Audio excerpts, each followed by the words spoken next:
আসসালামু আলাইকুম। আশা করি সবাই ভালো আছেন। শত ব্যস্ততার মাঝেও বিবেকবোধ থাকার কারণে আপনাদের মাঝে আসতে হলো। অত্যন্ত দুঃখ ও ক্ষোভের সাথে জানাচ্ছি, রাস্তাটির এক পাশে কাজ চললেও অন্য পাশ দিয়ে দীর্ঘদিন ধরে ভাঙা ও বড় বড় গর্তযুক্ত অবস্থায় ফেলে রাখা হয়েছে। সামান্য বৃষ্টিতে গর্তগুলোতে পানি জমে পুকুরে পরিণত হচ্ছে। এই অবস্থাকে কোনোভাবে উন্নয়ন কাজের সাময়িক অসুবিধা বলে মেনে নেওয়া যায় না।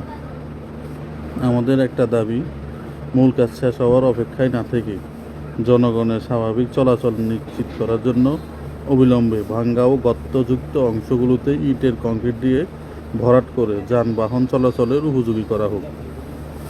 মানুষের অন্তত ভোগান্তিগুলো কম হোক, মানুষ সুস্থভাবে যেন চলতে পারে, চলাফেরা করতে পারে।